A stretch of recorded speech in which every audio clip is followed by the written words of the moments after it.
aliyekuwa ameenda sokoni? Hatukuwa na hawa. Sasa hizo wamejaa. Aliyekuwa ameenda sokoni, inua mkono.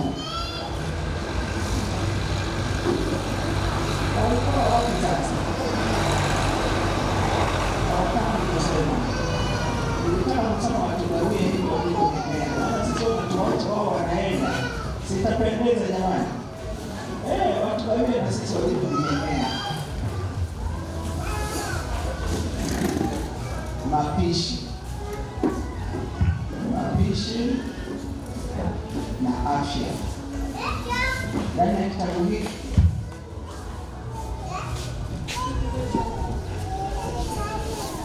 nimezungumzia afya ndogo.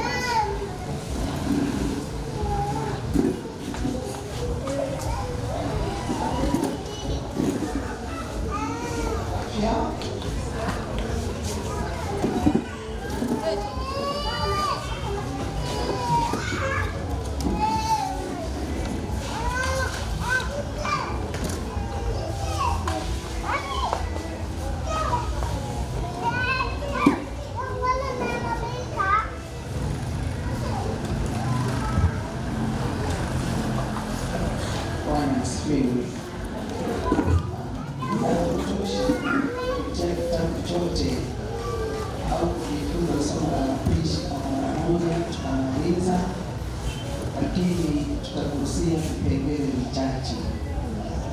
Sawa wanawake, lakini hata kama wewe unataka kupika kuliko wote, nunua kitabu. Nunua nini? Kitabu. Ndani ya kitabu hiki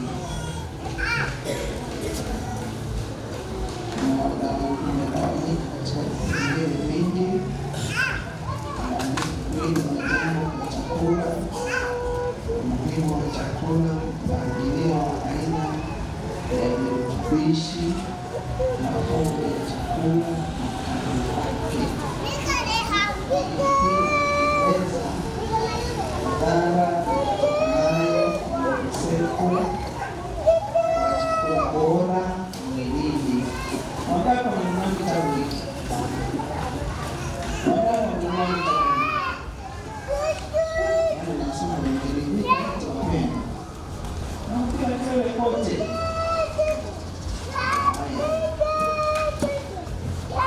Lakini nimeeleza uandaaji wa chakula.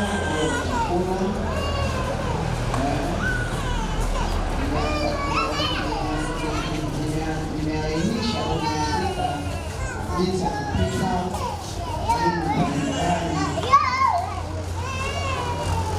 za vyakula, lakini na aina mbalimbali za upishi, aina za nyama nimeeleza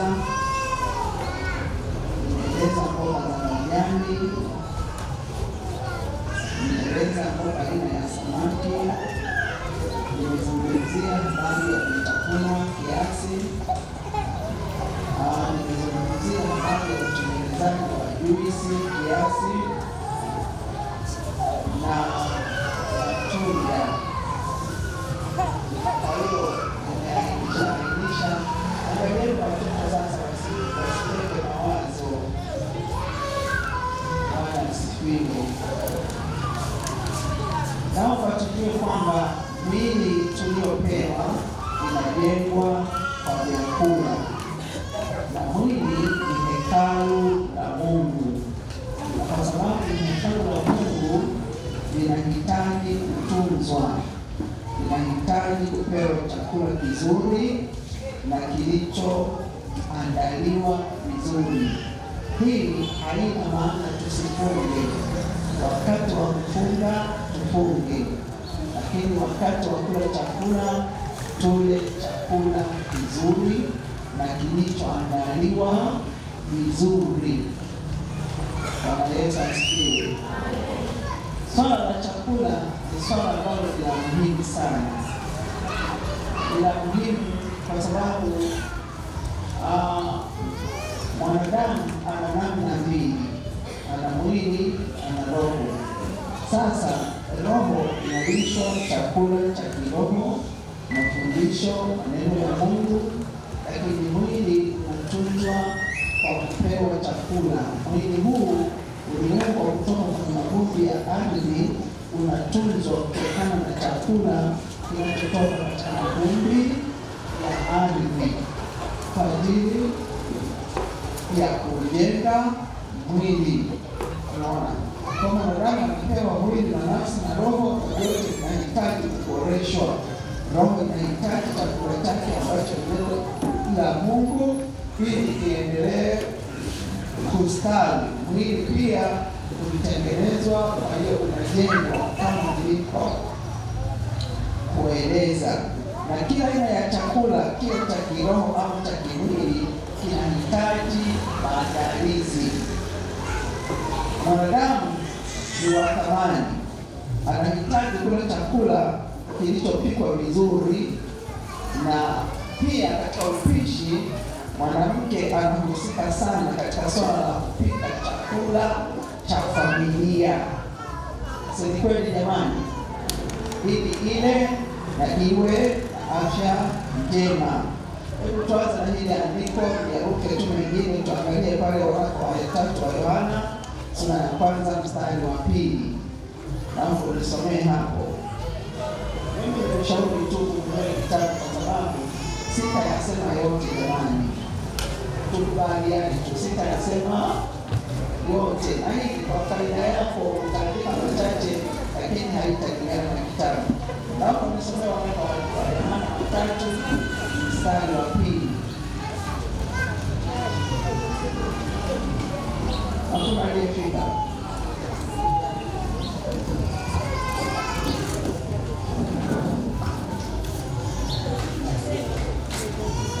Mpenzi, naomba ufanikiwe katika mambo yote, unakuwa na afya yako kama vile roho yako ifanikiwavyo. Mpenzi, naomba ufanikiwe na kuwa na afya njema. Ulaji mzuri unapelekea afya njema, lakini ulaji mbaya unapelekea afya kuharibika. Ndio utaniambia magonjwa yanasababishwa na shetani, ninakubali, lakini si yote yanayosababishwa na shetani. Mengine yanasababishwa na uzembe, uandaaji wa vyakula vichafu, kuwalisha watoto viporo vilivyolala bila kuvichemsha. Maskalizi yanatua pale, matokeo yake mtoto anaanza kuharisha. Kwa hiyo sasa, uandaaji mzuri wa chakula utapelekea miili yetu kuwa na afya njema, lakini uandaaji mbaya wa vyakula utapelekea afya kudhoofika. Naona chakula ni cha muhimu sana. Umuhimu wa chakula, afya inahitaji kutunzwa na kuangaliwa, maana kuna madhara au hata kupoteza maisha afya ikiharibika. Afya bika. Kwa hiyo ndio hivyo, binadamu yeyote anahitaji chakula chenye virutubisho na viinilishe. Nimeanza kwanza kuigusia afya, halafu kisha tunaingia kwenye mapishi. Naelewa wapendwa, binadamu yeyote anahitaji chakula chenye virutubisho na viinilishe, mchanganyiko na chakula cha kutosha kilichopikwa vizuri. Mwili uliumbwa uliumbwa kutokana na magugu ya ardhi. Kwa hiyo unaboreshwa kwa chakula kinachotoka kwenye magugu ya ardhi. Na ndio maana ikiwa kwamba mtoto anapokuwa watu wamezaliwa mpaka miezi 6, unakuta wanashauri sana mtoto yule anyonyeshwe. Nilieleza mengi kwenye malezi ya watoto. Kwa hiyo kama ukuwepo, jitahidi upate yafuatayo. Mlo kamili. Mtu anahitaji kula mlo kamili. Unaona, chakula kina faida zake kwenye mwili. Vyakula karibu vyote vina virutubisho zaidi ya kimoja na kwa kiasi tofauti. Kwa kila kirutubisho kina kazi yake katika mwili wa binadamu, na chakula kiandaliwe katika hali ya usafi na kiive ili kivutie, kisilete madhara mwili. Usafi wa muhimu. Hakikisha jiko lako ni safi, hakikisha vyombo unavyotumia ni visafi. Kuna watu wana tabia hawaoshi miko.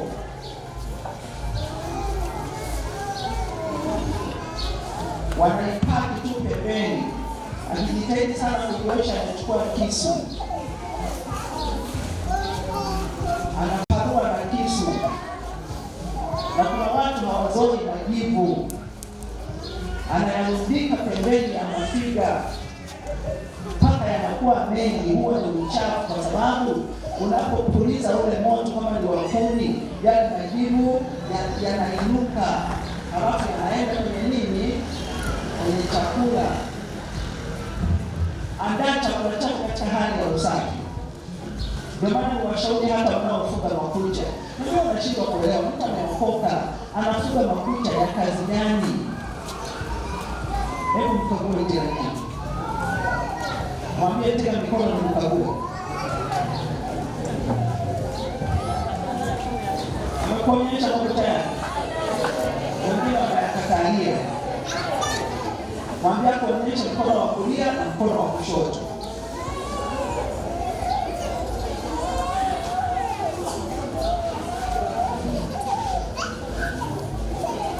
Unakuta mtu amefuga makucha, wakati tunajua tabia za makucha huwa zinaficha uchafu humo. Unaelewa? Zinaficha uchafu wa humo. Muuliza aliyefuga makucha, unafuga ya nini? Ndio kama amerefusha kucha. Yaani ni kama za alipokuwa porini.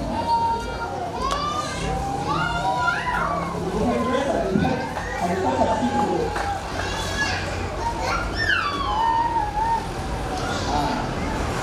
Faida za chakula bora mwilini. Kwanza tuangalie faida za chakula bora mwilini. Moja, kuupa mwili kinga dhidi ya magonjwa mbalimbali. Kuupa mwili kinga dhidi ya magonjwa mbalimbali. Mbili, kuupa virutubisho vyote muhimu na kuwezesha ukuaji wa mwili na akili. Tatu, kuongeza nguvu, joto na uwezo wa kufanya kazi. Nne, kuupa mwili uwezo na uzito unaotakiwa. Hizo ni faida za chakula. Wapi? Watu wapendwa, nimeandika afya, mapishi na afya. Sasa nikaainisha aina za vyakula na makundi ya vyakula na kazi zake mwilini, ili kila mtu unapokuwa umepata mlo au unapoandaa mlo uhakikishe umepata mlo kamili. Yaani hakikisha chakula cha aina hii kipo, cha aina hii kipo, na cha aina hii kipo katika yale mafungu yote ya vyakula.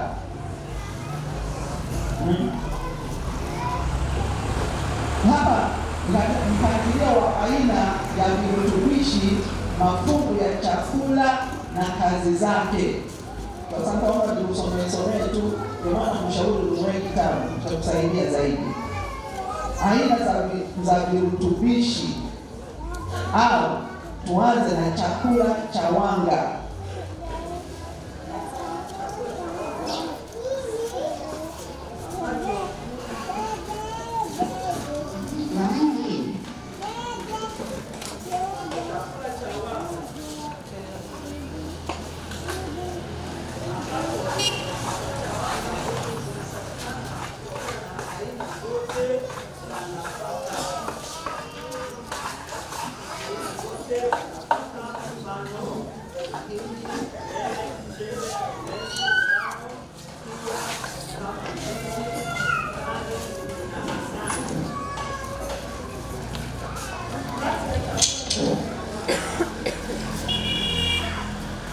kazi ya chakula cha aina ya wanga ambacho nimekwambia ni aina zote za nafaka, mfano mahindi, uwele, mchele, ulezi, ngano, pia kama ndizi, sukari na asali, ambazo kazi yake mwilini ni kuleta nguvu mwilini.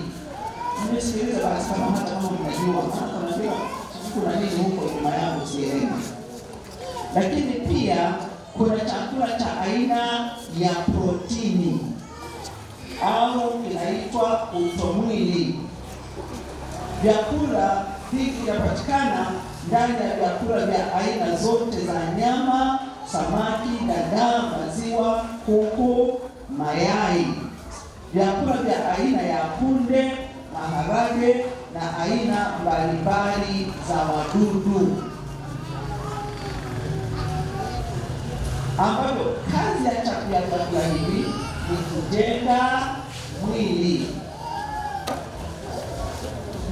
Lakini kuna chakula cha aina ya vitamini ambavyo tunavipata kwa kula matunda ya aina mbalimbali na mboga mboga.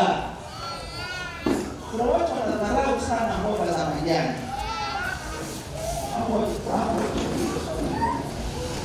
Wangapi wanajua kupika mayai? Sahihi.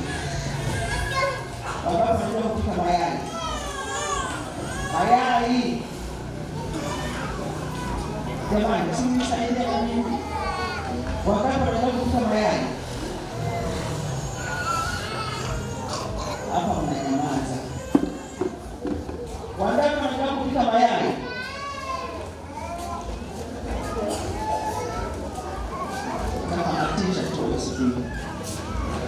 Mama pale mwenye koti la njano sijui kijani, wewe yai inapikwa kwa muda gani? Nisaidie, yai inapikwa kwa muda gani?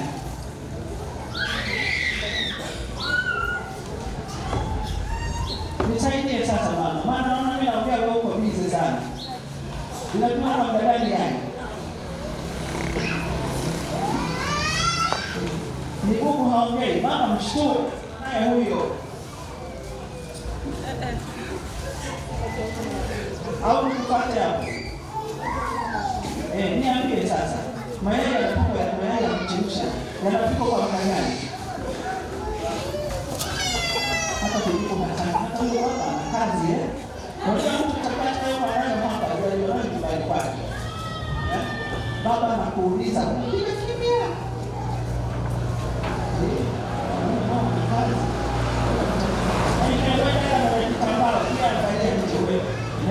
Mayai yanapikwa kwa muda gani? Yule kana na kitambaa. Yanapikwa kwa muda gani sana?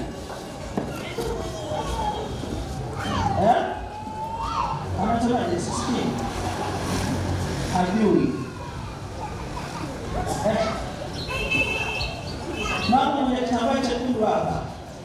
Wewe. Mayai yanapikwa kwa muda gani? Kuchemsha.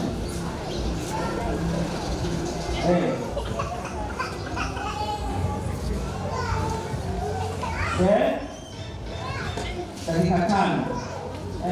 Mwingine wewe unasemaje? Wewe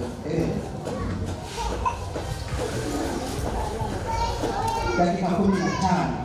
Yaani swali wawili hapo. Usika mwangalia ndio mchakula. Mambo ndio na watoto. Yanapikwa kwa risali moja.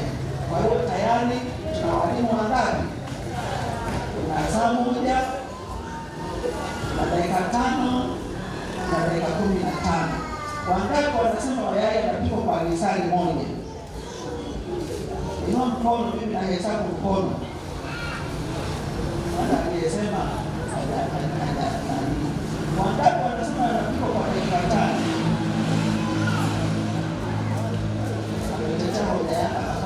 Wa pili.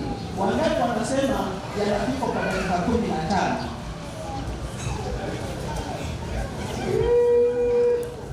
Wangapi wanasema litakalopita hilo hilo?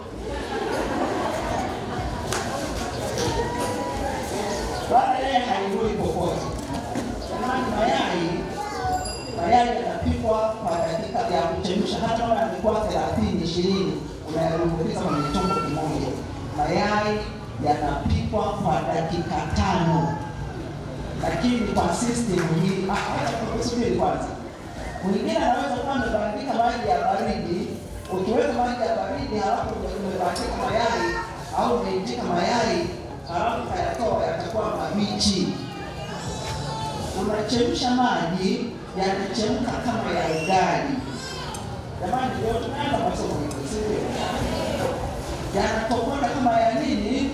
Ya ugali. Halafu unadumbukiza yale mayai. Ndio unahesabu hizo dakika ngapi? 5. Lakini kama unabandikia maji ya baridi, ndugu, usije sema kuongeza alitudanganya, yatakuwa mabichi, maana hata maji yanachemka. Maji yanatokota, halafu unadumbukiza yale mayai, si ndio hivyo dakika 5. Ndio sio dakika 5. Ndio unapikaje? Unabandikia maji ya baridi ya moto. Kwa dakika 5. Sio saa moja wala sio dakika 15. Amen. Lakini kuna fungu lingine la chakula aina ya madini, mfano madini ya chuma. Madini ya chuma tunayapata kwenye dagaa, lakini kwenye maji, lakini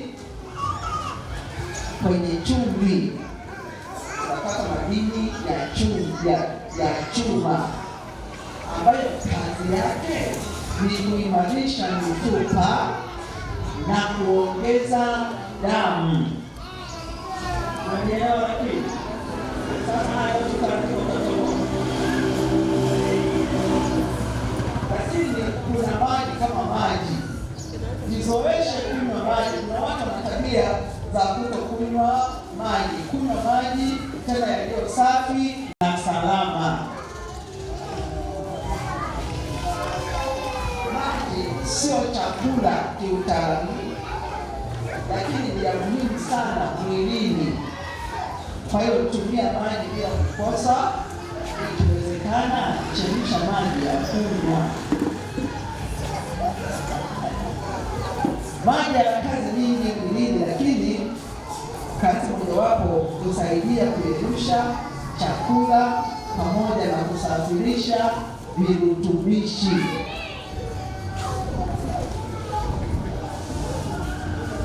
Kwa hiyo kila mlo huwa na aina ya chakula. Kwa mfano, unakula wanga, uhakikishe una chakula cha protini, uhakikishe matunda, uhakikishe na maji. Na hivi vyakula sio vya mjini, ni vya watu wote. Sasa niguse kidogo madhara yanayopatikana kutokana na ukosefu wa chakula bora mwilini. Kuna magonjwa ambayo yanasababishwa na ukosefu wa chakula bora mwilini. Utapiamlo, ambayo kwa lugha ya wenzetu wanaita kwashiorkor, lakini unyafuzi,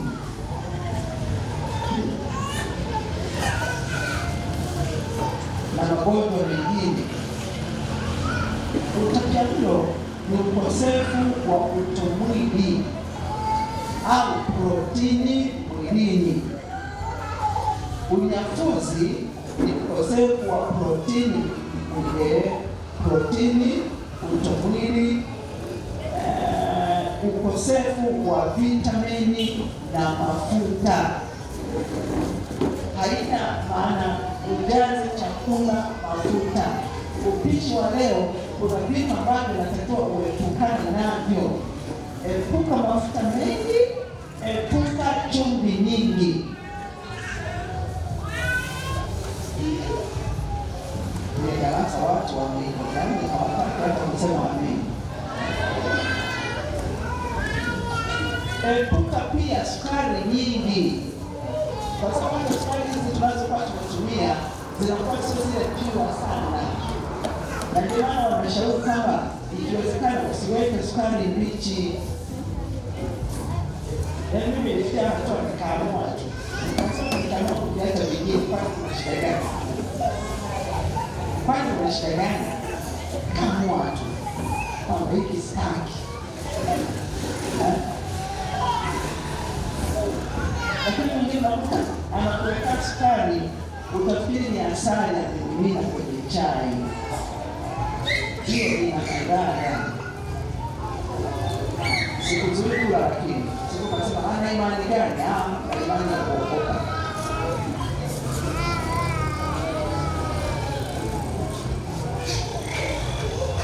Kwa hiyo unakuta kwa mtu mzima na kwa mtoto anapokosa chakula anajikuta amepata shida. Ndio unakuta kwa sababu ya ulaji mbaya anajikuta kupata uzito na unene kupita kiasi.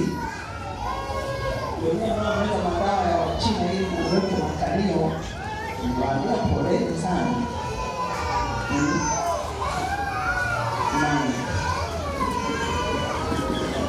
Sasa unakuta mtoto ngoja niruke tu mwilini yake mwilini nimetoka mawasiliano kama kitu chochote ukielewi nipigie. Uandaaji wa chakula au mapishi. Tunasoma katika Biblia Ibrahimu aliandaa chakula. Ukisoma Mwanzo 18 mstari wa 6 mpaka wa 8. Alipotembelewa na malaika alimwandalia chakula vizuri. Anaenda nyumbani kwa Sara, anahimiza kwa mke wake unga utengenezwa unga safi, atengeneza chakula kitamu. Lakini vilevile katika Mwanzo 27 tunamwona Rebeka anamwandalia mume wake chakula kitamu. Sasa tunapojifunza mapishi, kuna mapishi aina nyingi kama vilivyo vyakula vya aina nyingi, kadhalika na mapishi yako ya aina nyingi natembea na chakula. Lakini ushauri wangu kwako, uwe mtu wa kutafuta kujifunza. Kila usichokijua tafuta anayejua kujifunze. Mfano, tunasoma kama keki, wote tunajua kupika keki hapa. Sasa huyu nimeeleza kama jinsi ya kutengeneza keki ya kawaida na jinsi ya kutengeneza keki ya nyama.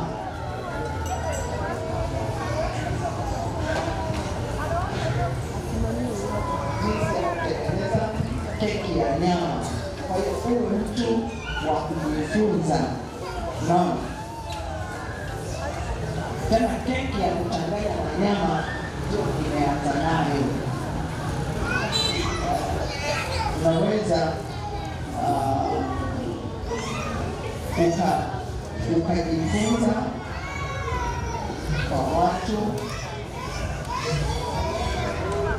ukajifunza kama hivi. Amen. Vyakula viko vya aina nyingi sana. Ngoja niruke tu kwa sababu sio wengi tunatengeneza keki za nyama, si ndio? Tuiruke tu. Amen. Amen. Haya, kuna kutengeneza keki ya kawaida hapo, yenyewe tunatikana tunaijua. Ngoja tuiruke nayo.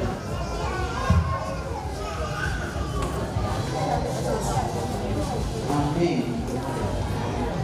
Amen.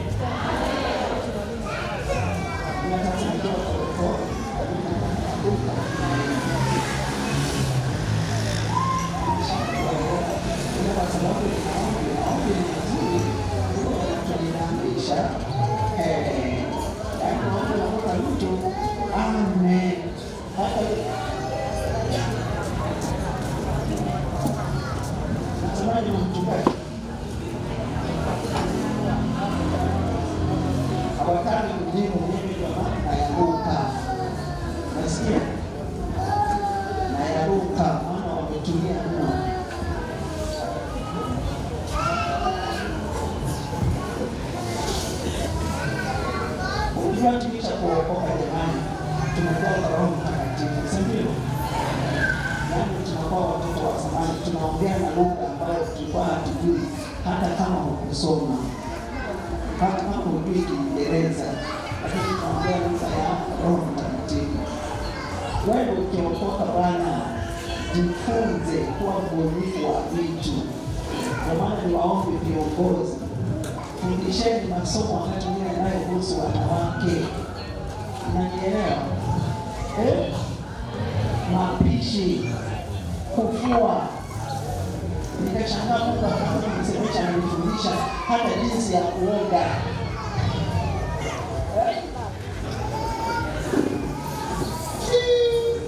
Nikashangaa Mungu akanifundisha hata jinsi ya kuoga. Nikaandika somo.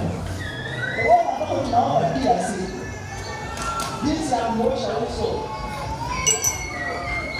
Sawa, zinazeeka mapema.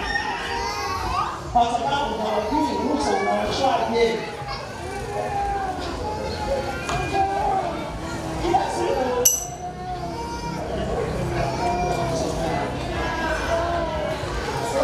kila siku asubuhi kichukua maji, sio tuae kushusha uso siku 2-3 na shavu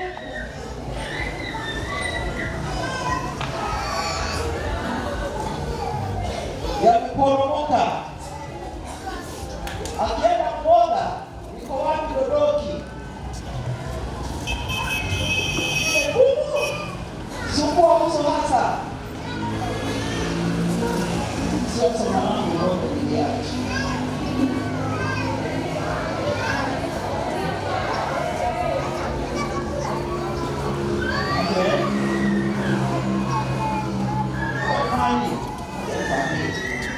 Unaona watu wanaruka vikwapa na ameoga.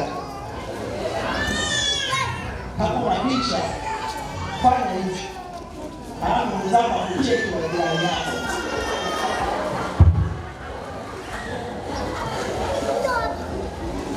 Akucheki jirani yako.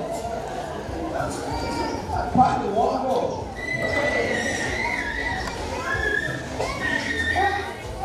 Ukianzisha mengi utachelewa. Hapo wapi? Kwenye uso au kwenye makwapa?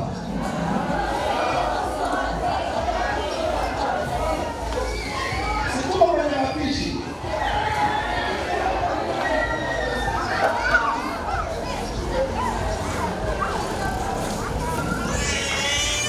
Uso, sikiliza.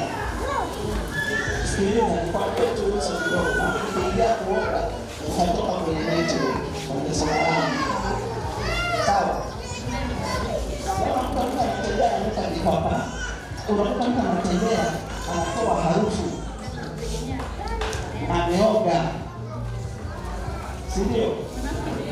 Mimi sikujuzi. Kwa zile ukasema, nisema mimi. Wakati wengine wanawake tunakuwa na zile habari njema. Unakuta mtu anafuata tu na nzi bali na mkutano. Haya, nikwambie tu moja, nyingine tuachane naye. Sawa? Tukubaliane. Sawa Nikwambie tu kuosha uso. Sawa? Sawa, tukubaliane. Usikubaliane makwapa. Nataka nizungumze uso. Uso ni mapokezi. Unanisikia? Daudi alipoona Abigaili akasema, nimeisikiliza sauti yako na nimeukubali uso wako. Hakikisha uso wako unakubalika.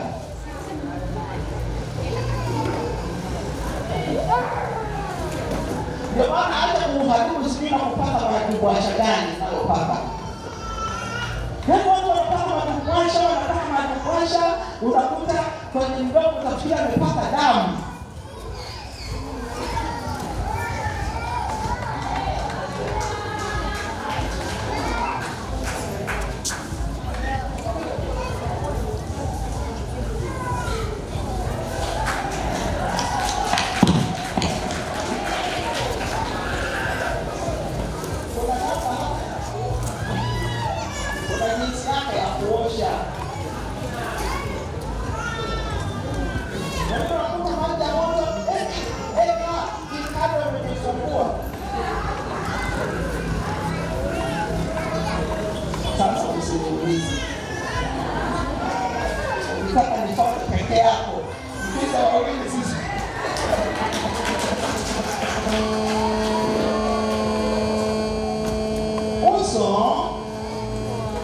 unaoshwa kwa duara,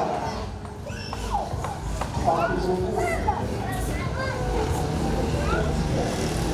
sio kushusha.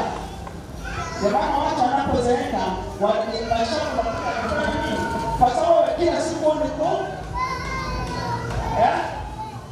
yaani unaosha kwa duara hivi, halafu usiusumbue kwa nguvu.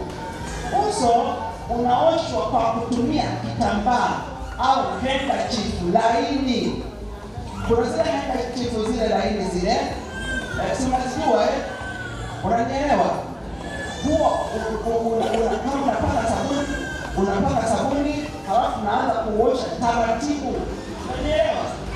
Hapo kwa duara unaupandisha au unaushusha kidogo, huku unaupandisha. Ni maana ile ngozi, hata mtu anaona ni mkubwa, huwezi kukuta mashavu yameteremka aliyokosa vitamini. Unanielewa? Halafu uso usiupake kemikali, vitu vikali. Unaona? Mimi binafsi sasa wakati sababu ndio nilisahau. Usoni mimi natumia sabuni za watoto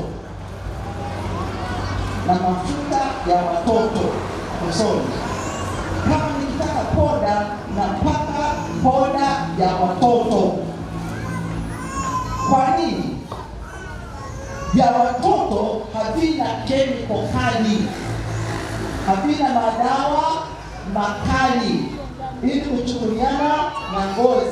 Sababu ukija nyumbani kwako unaweza lotion hapa, utakuta unapaka wanaita nini, baby nini hizi, naweza kununua Johnson lotion au nini hii wanaita baby nini.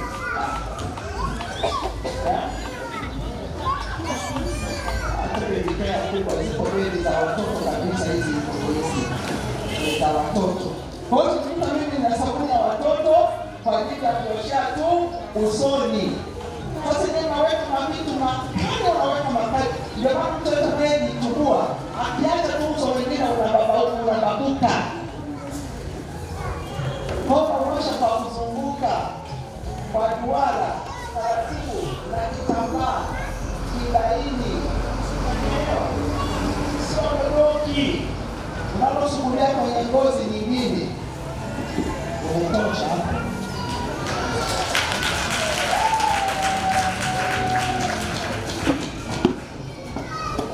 Kuonyesha jinsi ya kuoga. Unaelewa sasa? Sasa tunaenda hatua kwa hatua. Lakini sasa siko kwenye somo la kuoga.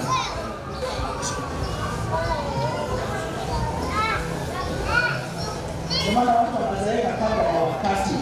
Ukishaushusha wewe uso wewe, unakuta uso ukishabadilika, akicheka utafikiri analia. Akilia unafikiri anacheka.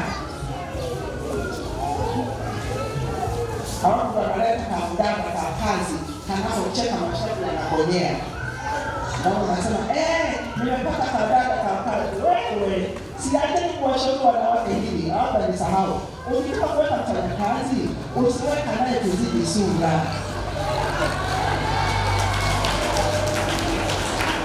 Unaona kuzidi sura, unaki. Zinachaki sawa sawa, weka naye kuzidi sura. Anacheka mashavu yanakonyea ya kwako hayakonyei. Ale. Mwanzo ameshikwa ya upanga ya kwako imekomaa. Ana miguu minene ya kwako ni twa. Mungu wakati anaiweka siku labda alikuwa ametoka. Sasa nimepata kamdada kakitembea kanaita. Wewe ukitembea utafikiri unasindikiza.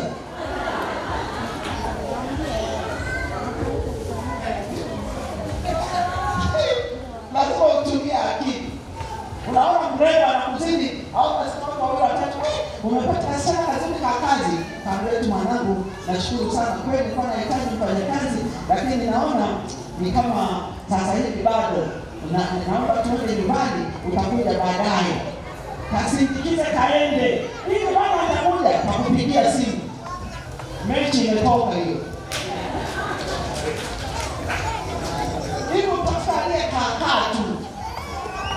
amekaa tu haeleweki. Akienda utafikiri anakuja, picha utafikiri anaenda, akicheka utafikiri analia. Yaani huyo ndio mwambie poa, karibu tutakaa na wewe hapa.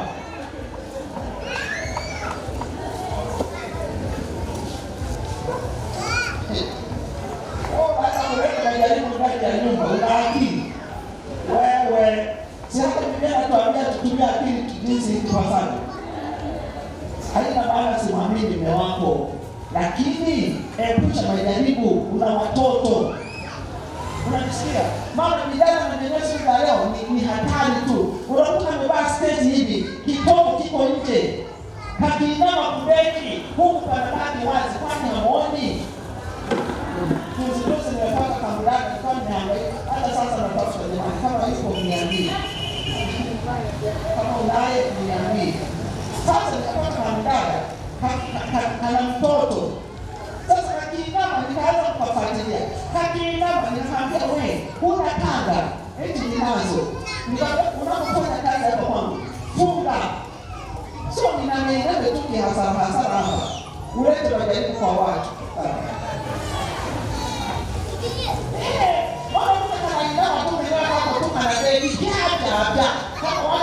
Inama kwenda kuombewa. Ngoja niseme na hii nayo marufuku. Leo siku watu wanageuza madhabahu kuwa kitanda cha kulala. Akienda kuombewa, akipiga magoti mpaka ainame hivi. Akiinama hapo panabaki wazi mpaka nguo zingine zinaonekana. Unaenda kulala madhabahuni, piga magoti kwa wima.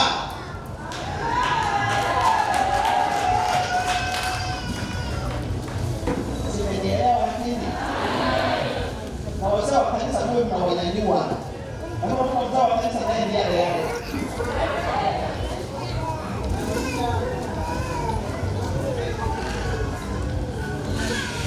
Tupate tunaenda wapi? Leo nilihamisha kwenye vitabu hivi. Mmenipeleka kwenye kuoga wakati mimi kwa kwenye mapishi.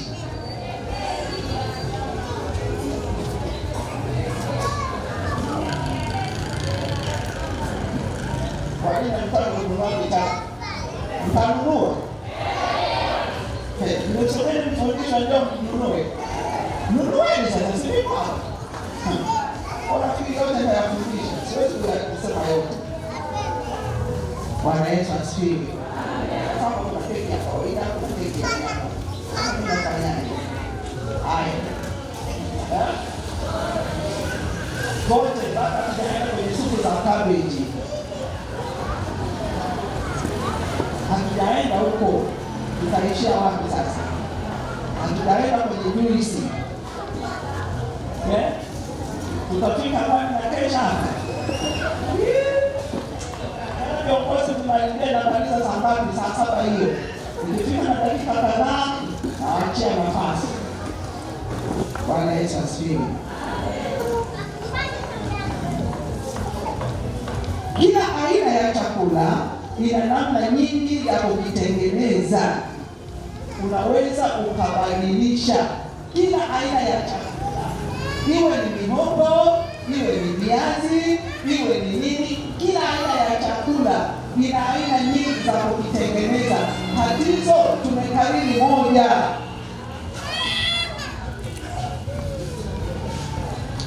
Na ndio maana wakati wa siku iliyopita nilikugusia kuna supu mpaka za cabbage. Leo watu tunajua supu ni ya nyama tu, lakini unaweza kutengeneza supu za mboga za majani.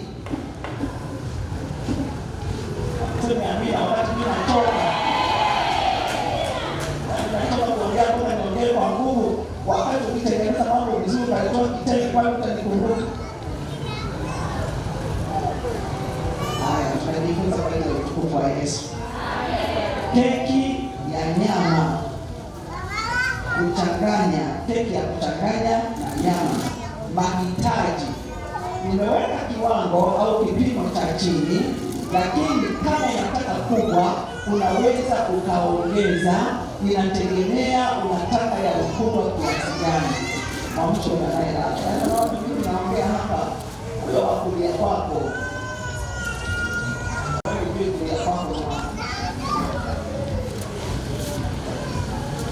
Mahitaji: unakuwa na nyama ya kusaga nusu kilo. Kuna tuwe mashine kwa kusagia nyama, si tunatujua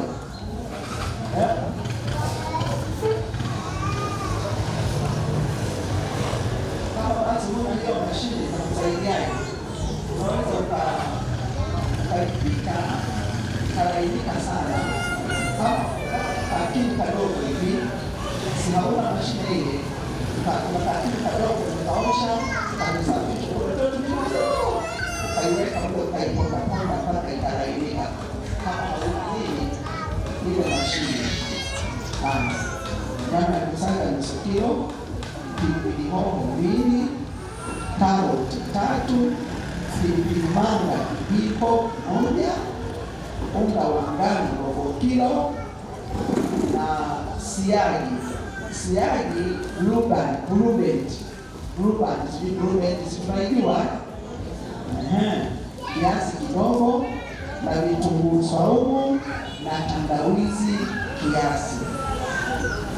Tunaona mahitaji ambayo tunaweza kuyapata. Paka kuna kitu kwa wazungu wako kigeni, jinsi ya kutengeneza. Bila mambo kuandika sipina unajifunza ulipata lakini nirudi ndio kitabu kutengeneza.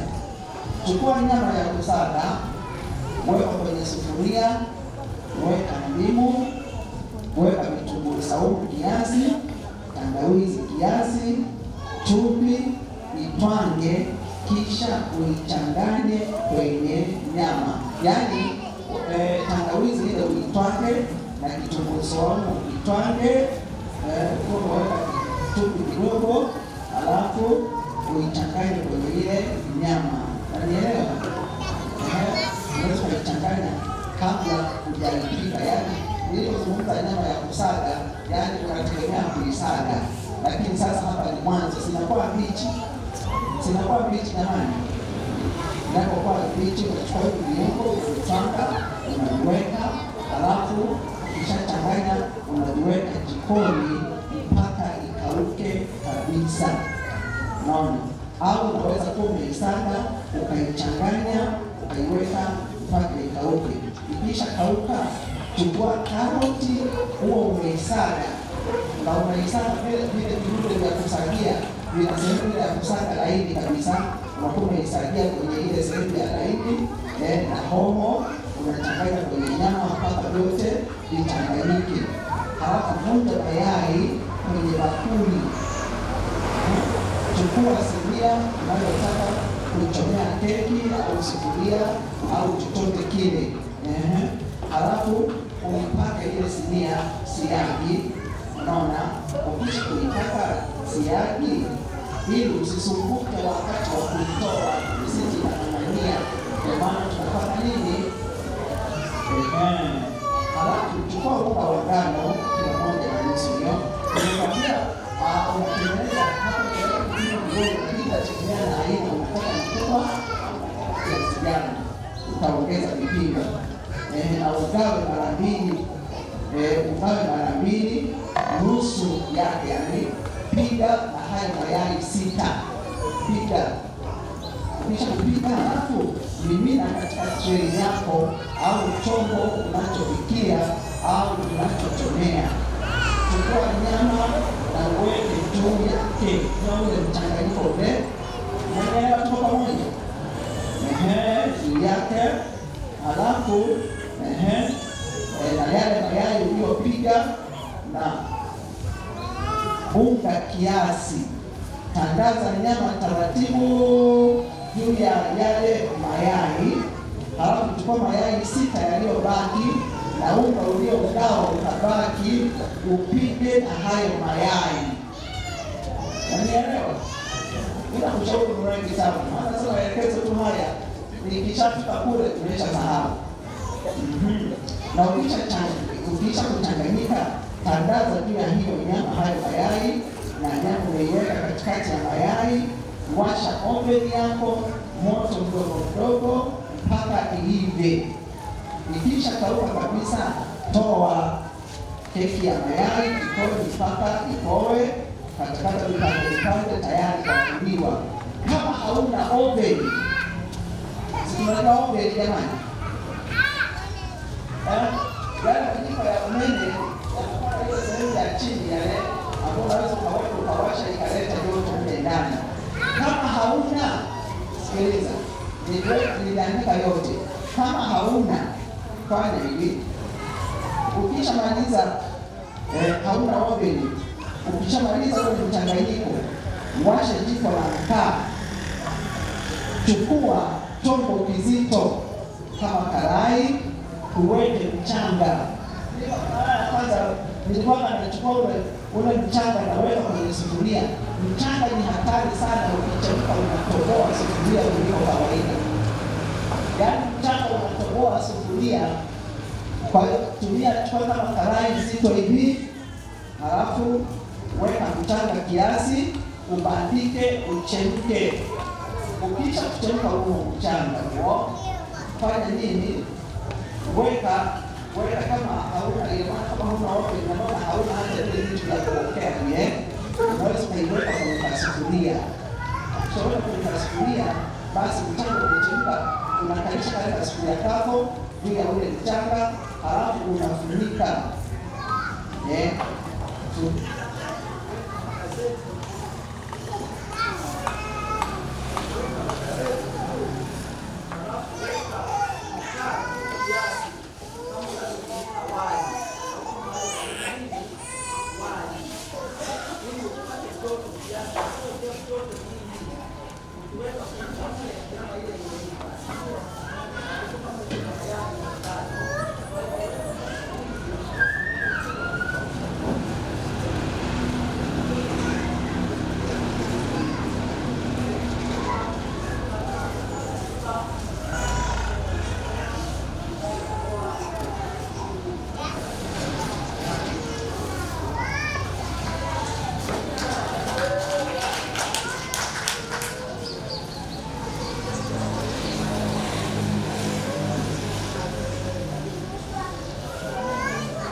Kisije kikajaa sana jinsi ya kutengeneza. Nilikuwa miaka ya nyuma napika sana keki za harusi, mwisho nikachoka nikaacha. Sasa hivi nafundisha tu kwa matumizi, mtu anaweza kuamua ukaipikia familia yako, sio lazima upike ya harusi. Sawa mpendwa, hao nao lala wenyewe wanajua. Mama nalala kweli kabisa kwa mbele hapa napika keki. Na maana haya nayo sasa hayafai. Kwa hiyo tafadhali tu nikae. Tambeni kiti nikae mpaka watakapoamka wote.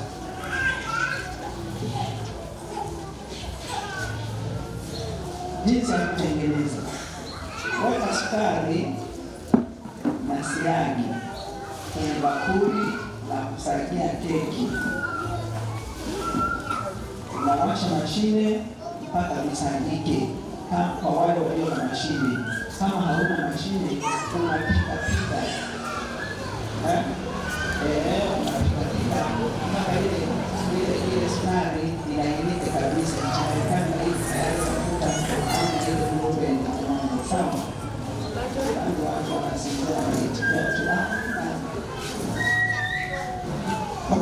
chini, piga na mwiko kwenye sufuria mpaka ilainike kabisa, mpaka ibadilike iwe nyeupe. Halafu vuta mayai ndani ya bakuli ulilosagia sukari na siagi, saga mpaka yachanganyike kabisa. Weka unga kidogo kidogo, huku ukisaga mpaka iwe saizi ya uzito, saizi ya uzito kiasi. Usiwe mzito sana wala usiwe mwepesi sana. Halafu uchanganye vichanganyike pamoja. Baking powder unakuja kuweka mwisho kabisa wakati unataka kuoka, kwa sababu ile inatumia kuoka. Ukiweka mapema inamuka, inaisha nguvu wakati bado wewe unachanganya. Chukua chombo cha kuchomea, unachochomea kipaki mafuta, halafu hapo unaanza kuoka. Ukishamaliza kuchanganya, tia vanila vijiko viwili, uchanganye. Unachanganya. Haya.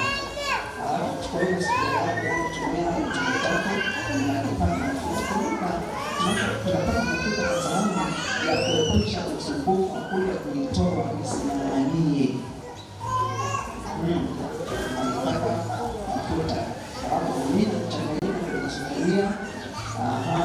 Inaweza kuwa moja au zinaweza kuwa mbili, kutegemea na keki yako. Kulingana na size ya keki unayotaka. Usijaze sana au usiweke unga mwingi sana ili kuifanya iwe vizuri, maana unaweza ukajaza ukajikuta imeiva chini, katikati kama mbichi. Kwa hiyo iwe size. Kwa maana uwezo wa kuta keki iko hivi, unakuta iko size na pia tunakuta keki. Kwa hiyo au mwingine kama ni ya biashara, ndio hiyo nayo unaweka kwenye vyombo.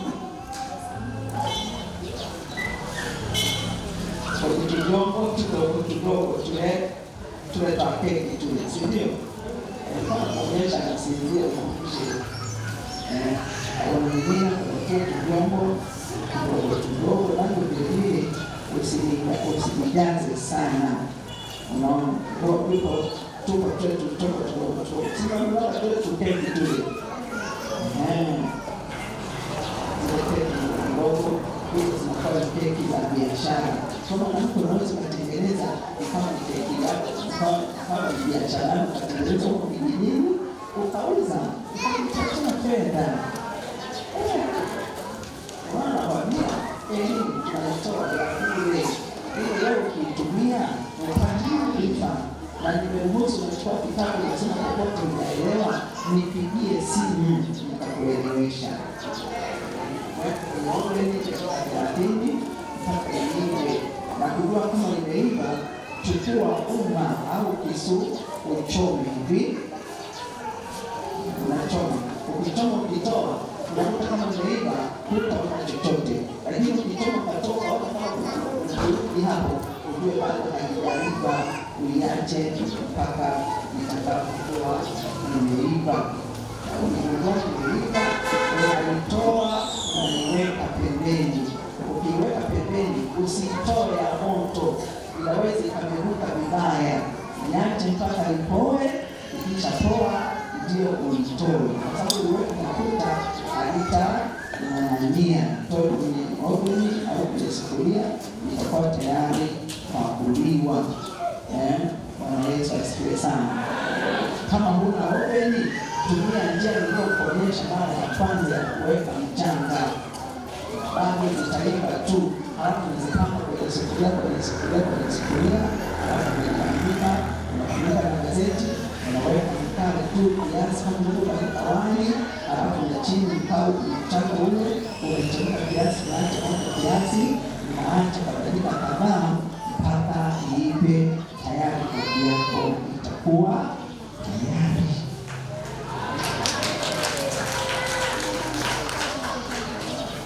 Nimekwambia kuna aina mbalimbali za kupika. Hapa nimeandika nyama za kupika na nyama za supu. Unaweza kutengenezaje nyama ya supu? lakini kwa kuwa tunakula nyama kila siku, naomba niruke. Maana nyama kuna aina za kupika mbalimbali na nyama. Nyama tunapika kuna aina mbalimbali za mapishi ya nyama. Unaweza kupika nyama ya mchuzi, unaweza kupika nyama ya mchemsho, supu, au unaweza kupika nyama ya rosti, au unaweza kupika nyama ya kuchoma au ya kuoka. Yote haya ninaeleza jinsi ya kuandaa nyama za mchuzi, nyama za rosti, nyama za rosti hizo zote nimeziandika hapo. Bwana asifiwe sana. Nyama ya kuchoma. Bwana asifiwe. Niguse kidogo jinsi ya kupika mboga za majani. Labda na sisi nikusisitiza kwa kwenye nyama. Hakikisha nyama yako inaiva. Kuna watu leo unakuta kupika kuku, unapomla unakuta ule mfupa kangani. Kuku mnaonaka ile damu ile wakuta haijaiva. Yaani kinani hata kula au mtu anaweza hata akapika. Hakikisha mwanamke unapika nyama inaiva. Hiyo ya rosti hakikisha inaiva. Hiyo ya kuchoma hakikisha inaiva. Sio watu wanakula mpaka wanaagiza niletee kisu. Hata kama ni ya mchuzi, usiweke na mchuzi kama ziwa. Unajua watu wanaongelea tunapeleka mchuzi, mama au bibi alikuwa anapika mpaka mchuzi unabaki tunakula kwenye chungu. Kama unataka nyama ya supu, tengeneza supu. Nimeeleza kisa kutengeneza supu. Kupika nyama ya supu. Lakini watu wanalala sana. Kwenye kitu watu wamechoka, watu wakapumzike. Asilimia kubwa wanasinzia.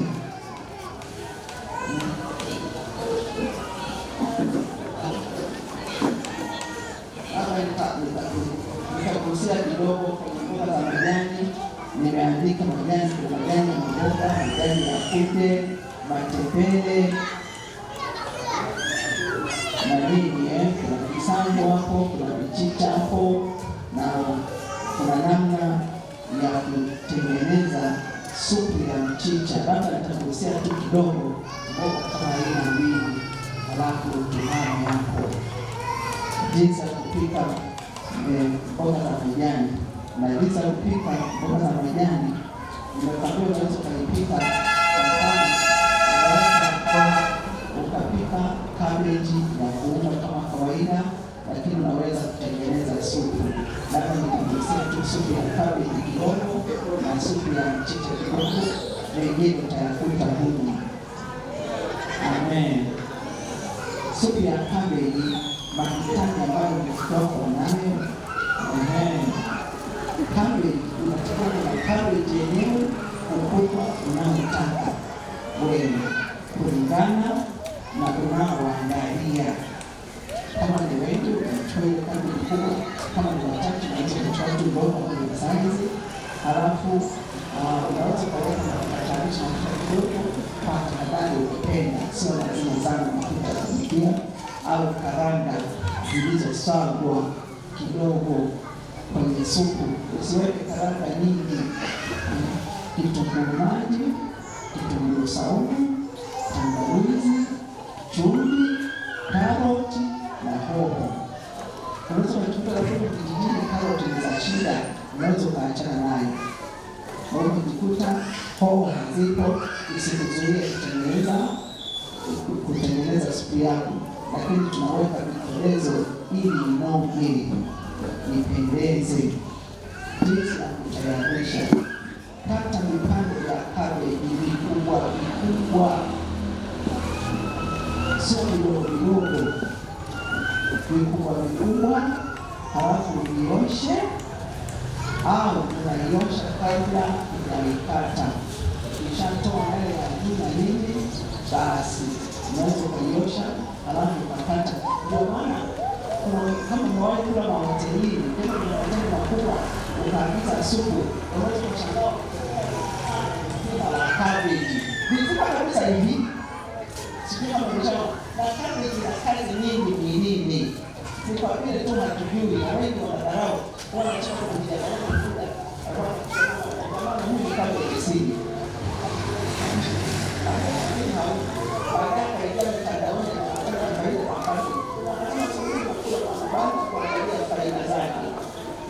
Kila kitu Mungu alichokiumba Mungu kina faida yake. Kwa mfano matembele, unaweza kutengeneza hata juisi ya matembele.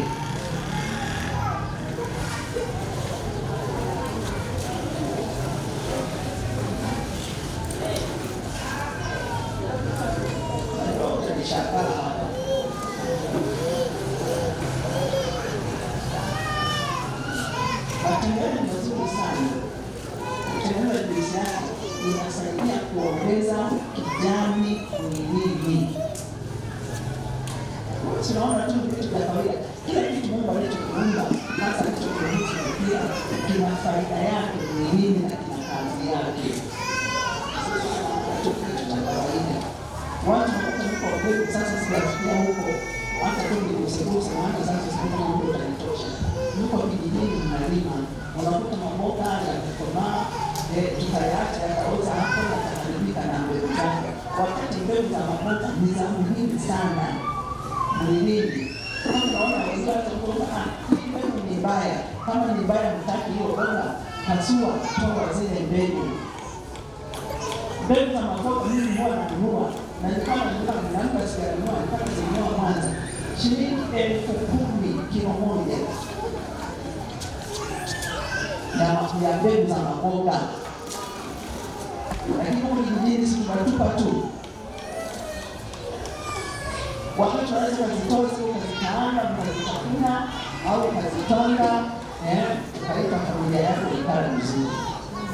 Zina kazi nzuri sana mwilini, au ukachanganya kwenye uji. Jamani, nawaambia watu wanalala, ndio wanalala, nipeni kiti nipumzike. Yaani watu wanalala kabisa. Si mnawaona? Amsheni.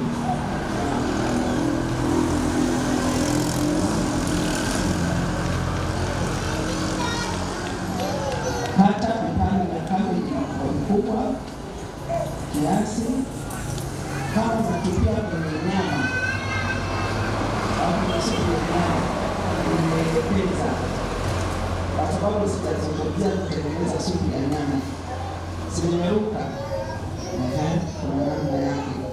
Kata kitunguu maji na chenyewe kata vipande vikubwa, sio kama vile vya kuogia.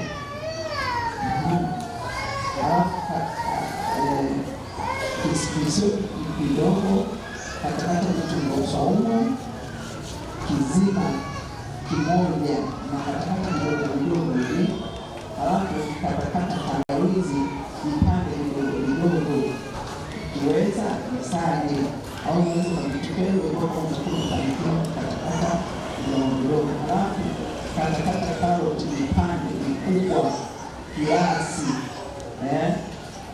au vilikuwa vikubwa kiasi kama tunaweza kukatakata hivi au kukata kwa urefu, inategemea na mtakaji wewe.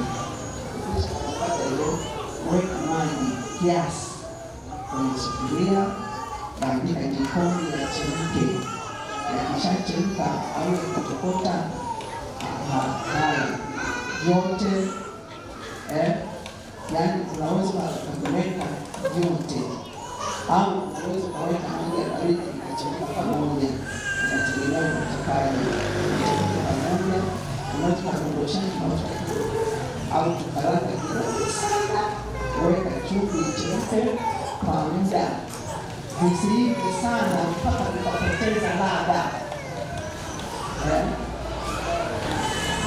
Halafu lipua tayari kwa kuliwa supu yako ya kabeji. Tena ni nzuri sana. Huko kijijini huko unaweza kuwa unapika viazi, ukakulia familia yako supu ya kabeji, wakala na viazi, wakala na mihogo, labda kuna sukari siku hiyo, ukalichemsha kabeji na viazi, ukawapakulia familia haijana.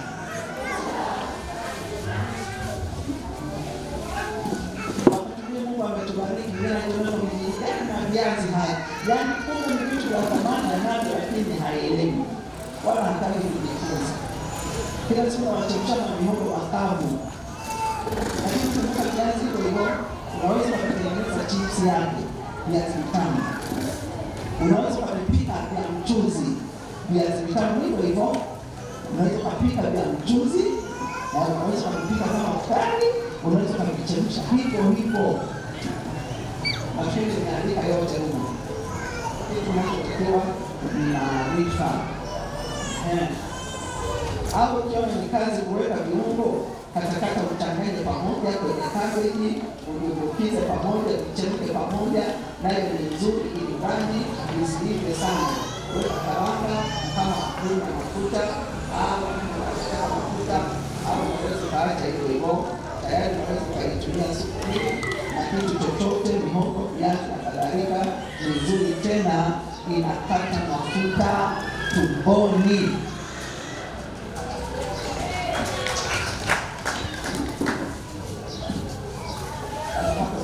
Kabeji ya kuunga, naomba tuiache. Nizungumze kiasi kabeji ya mchicha, supu ya mchicha. Supu ya mchicha, mahitaji: uwe na mchicha, uwe na kitunguu maji, uwe na nyanya kidogo, sio nyingi, maana mchicha una tabia kuweka nyanya nyingi unachachuka. Na wengine jamani wanapoomba mchicha hawaweki kabisa nyanya. Hii ni supu na chumvi kiasi. Tunakwambia kumbuka kuepuka chumvi nyingi. Weka chumvi kiasi. Mama wewe lala tu. Nafikiria shida. Wewe sinzia kabisa. Ukitaka kujifunika na shuka. Jinsi ya kutayarisha: chambua mchicha na uoshe. Halafu ukate mara 3. Yaani utoke mara 3. Tunajua tutachanganya huko juu kabisa. Kisha kuosha, unakata tayari mara ngapi? Kutoka sehemu 3. Kisha ukata mara 3, kata kitunguu na nyanya na chumvi, weka changanya na mchicha moja kwa moja.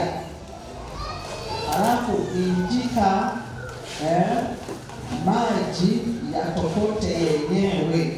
Naona kawaida mchicha unakuwa na maji, si ndio? Unaweza kainjika ukatoka wenyewe. Ukiona kama unahitaji kasupu kwa watu wengi kidogo, ili wangapi, unaweza kaweka maji kidogo. Ukaweka maji kidogo.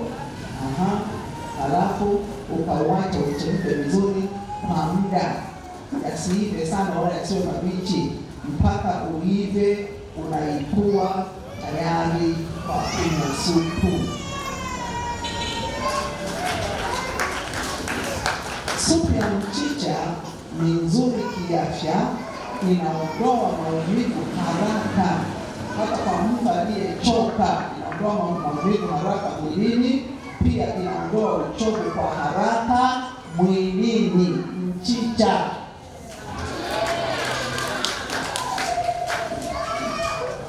imetosha.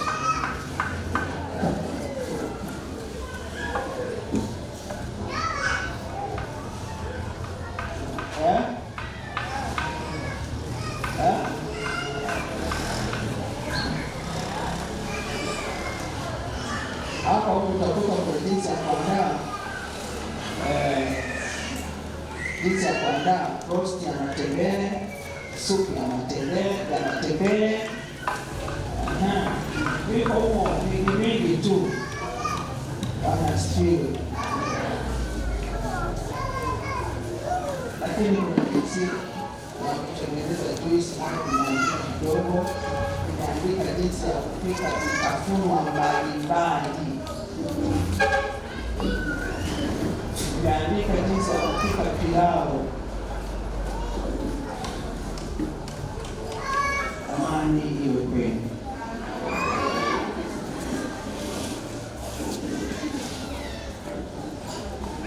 Amen.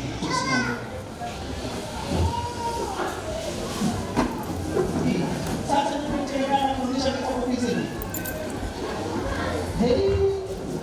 Viongozi karibuni. Jamani kaya mnisifundishe kwa kizima jamani. Nimetumia masaa mengi. Nimetumia siku masaa mangapi?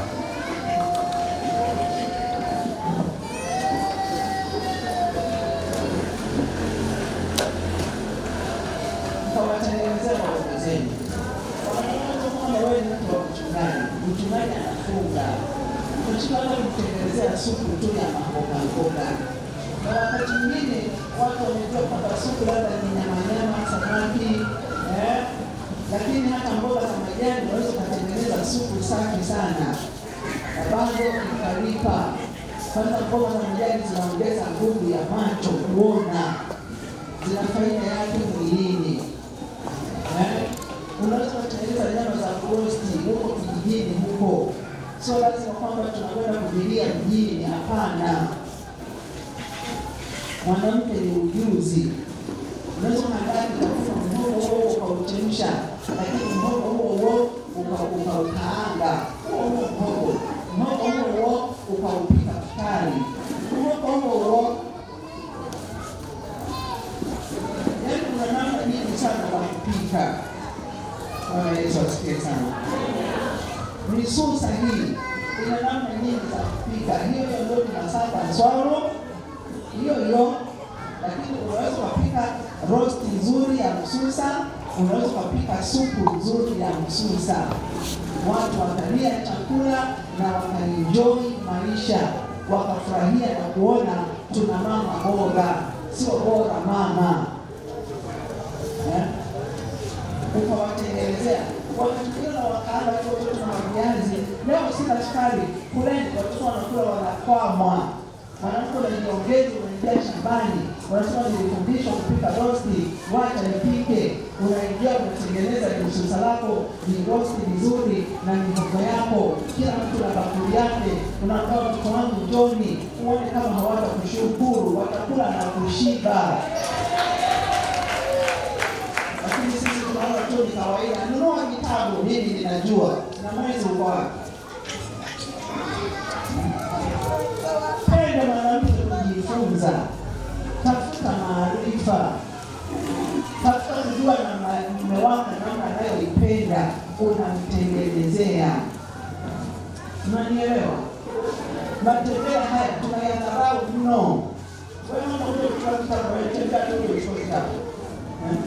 Matembea haya unaweza kutengeneza roast nzuri, unaweza kutengeneza supu yake safi.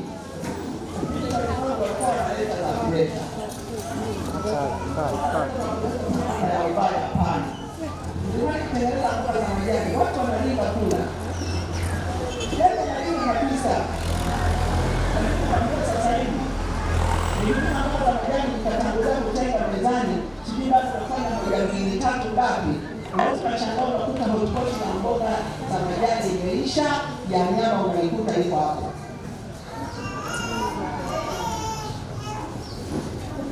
Maana sasa hivi kila mtu ni mdau.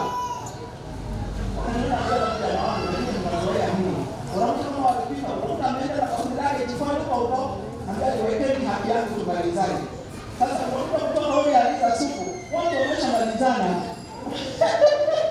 Kwa sababu ya kuona umuhimu, kwa ni vitu vya muhimu wanawake. Sisi ni familia itadhoofu kwa sababu ya kukosa lishe bora. Nimeandika afya na mapishi. Nimeandika jinsi ya kupika wali wa njegere, unaweza kupikaje? Wali wa kawaida, nimeandika pilau inapikwaje. Tunapoanza unakuta hajui hata kupika pilau, yeye kila siku ni wali mweupe. Wakati mmoja inasemekana wali mweupe unawanga sana. Ule wenye pilau, vile viungo vinapunguza nguvu ya wanga. Mtu nasoma wanapika hiyo pilau, unashangaa siku moja kubadilisha aina ya kupika. Watu wa huku wanaishi heshima. Nilikuwa kusoma wengine wamekaa, yaani ndio kwanza kaona hapa.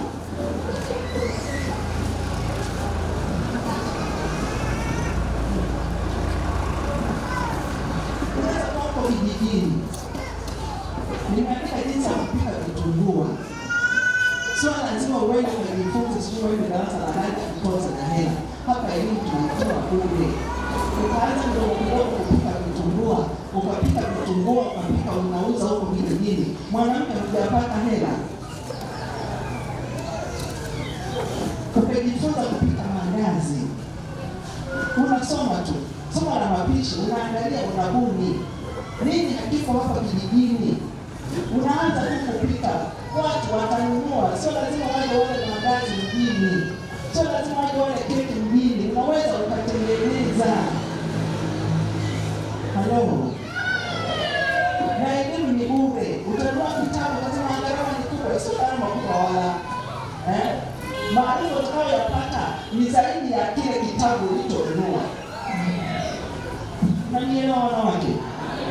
Uwe mbunifu. Sio nataka mimi sina kazi mikono, sijui. Hapana. Nilikuwa napika vitumbua, mpaka miguu yangu ikaota yale mafuta meusi ya refu ya juu yake. Nilikuwa napika wakati ndio tunaanza kazi ya Mungu na nini maisha jana, lakini nilipika vitumbua mpaka nikaagiza baiskeli ya kwanza wakati ndio zinaanza kutoka hizo baiskeli zenye miamba miwili. Nikaiagiza Nairobi, ikaja. Nikampa zawadi mzee, kurahisishia kufanya kazi ya Mungu.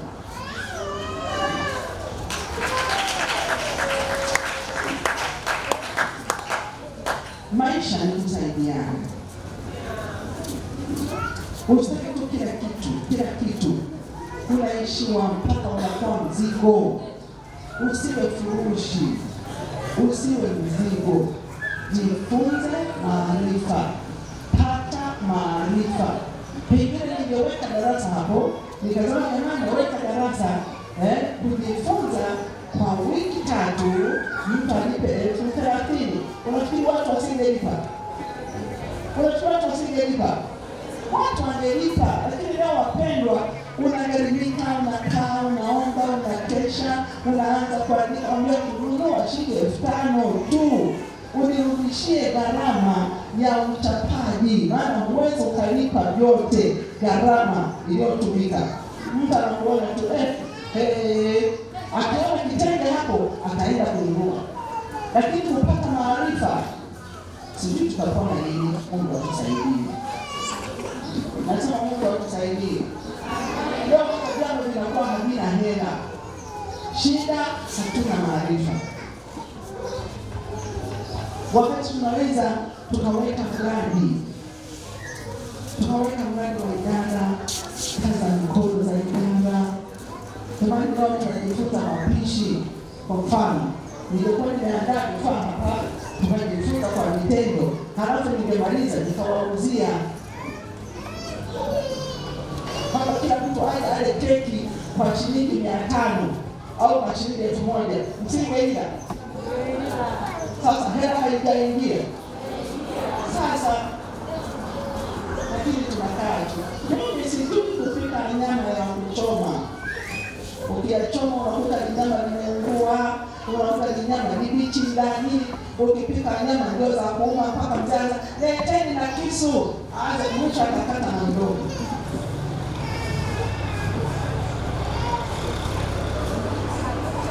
Na vyakula hivi vya kawaida. Yesu tusaidie sana. Bwana tusaidie sana.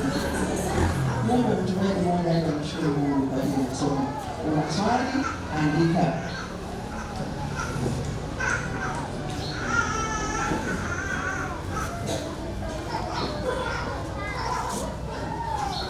Mungu atusaidie. Mungu hapa tunapika mawali mabichi. Kwa nini wote hapa tunapika wali umeiva? Tunapika mawali ya kiini. Tunapika wali na mawe. Mimi ninakulia tena nimelima mpunga. Kwani kulima ndio passport ya kupika vizuri. Unaweza kulima mpunga au unakuzengua. Nilipatana mdada mmoja ikaka nikasaidia kupika. Yaani kama ni lazima aliye na mimi napika pembeni kitu anachotaka. Akileta wali ni mbichi. Unakuta una kiini. Kwa nini nile vibaya wakati uwezekano wa kula vizuri huko? Halafu wakati kama nimepika akaenda kashtaki kwa sababu mama naye sijui koje nilipika chakula changu hadi anapika cha kwake. Wakati kama nilipika ile ambacho nilishikataa na chenyewe cha kwangu. Na ndio baba kwa kibichi siwezi. Nikamwambia wazi kwamba mimi siwezi kula chakula kibichi.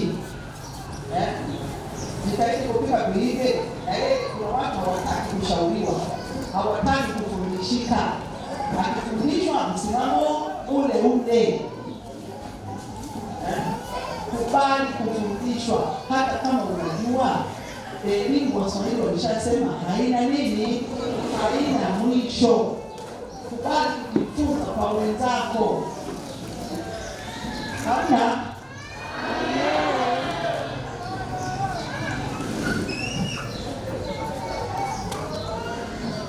ndio kwa nini wasimamisha? Maana ni balaa. Yaani mimi nakaa naongea peke yangu hapa, halafu yeye amesinzia. Usimame sasa. Kama unataka wewe mama wewe usimame. Kwa mtoto yuko miguuni. Rebeka alijua kumtengenezea mume wake namna aipendaye. Na wewe ujifunze kupika. Yawezekana mume wako akawa anapenda tu dagaa. Nimeandika mle namna ya kutengeneza dagaa. Sasa unakuta kupikia dagaa.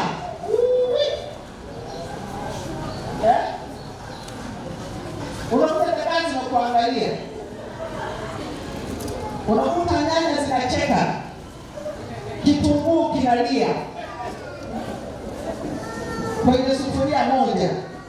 Na dagaa anakuangalia kwa huruma. Unajua dagaa ni mbichi, kama amekufa huwa anaangalia. Lakini dagaa hiyo unaweza ukairosti. Dagaa hiyo unaweza kupika ya mchuzi. Dagaa hiyo unaweza kupika ya kukaanga. Dagaa hiyo na watu wakala wakafurahia maisha. Wote kama mimi nimezoea sisi kama tutapika tunatanguliza tunachemsha dagaa na kuongeza kitunguu, naleta na nyanya, unaweka na chumvi, unaweka na maji. Kwani sisi tulikuwa samaki tunapoelea kwenye ziwa. Unachota mpaka unaanza utafikiri makoporo, unaanza kutoka kadagaa kwa wapi? Mwanamke pata maarifa ili wafundisha na watoto wako. Fundisha mabinti zako. Wafundishe vijana wako, wafundishe. Kama mtu anapikia ugali ni bichi. Unashika vidole mpaka vinaenda chini. Tumepikwa na mwanamke huyo. Ukimwambia mimi najua kupika. Unachota wali hivi ya unakutana na jiwe. Kacha. Unageuza la pili. Kacha. Sina chakula. Kwani lazima.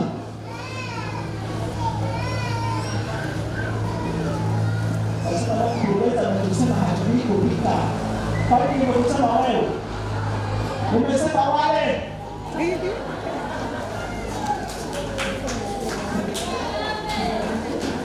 Nimewasema wale ambao hawajui kupika.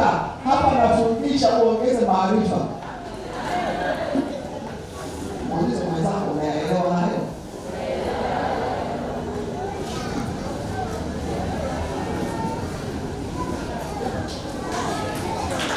Amina, wanawake tuongeze makofi kwa Bwana.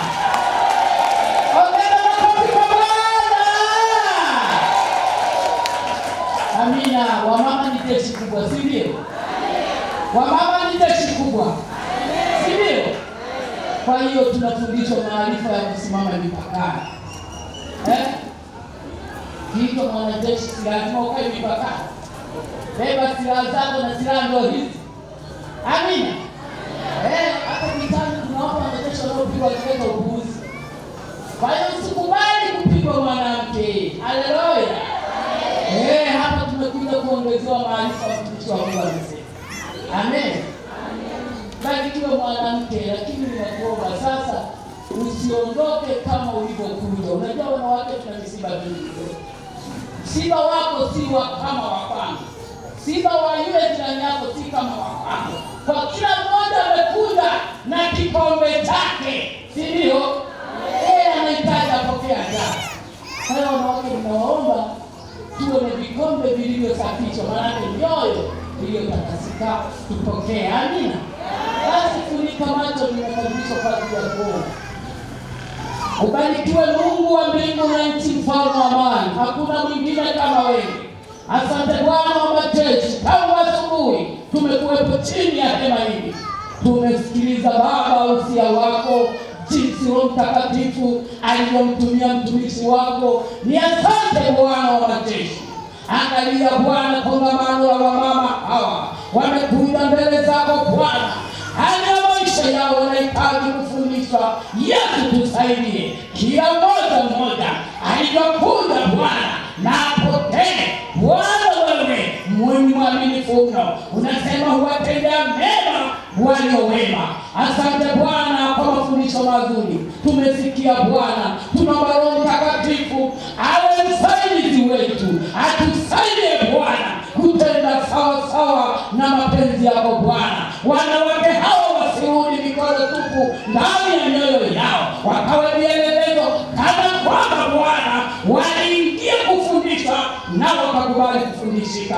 Yesu wetu, tunahitaji kusimama na ushuhuda. Nikushukuru Mungu wa mbinguni kwa haya yote Bwana. Angalia Bwana vipindi ambavyo viko mbele yetu vimo mikononi mwako. Asante Bwana kwa vipindi vilivyopita. Neno hili Mungu ikaendelea kutenda kazi ndani ya fahamu na ndani ya mioyo ya wanawake hawa. Tusaidie Bwana kutoa utukufu wako.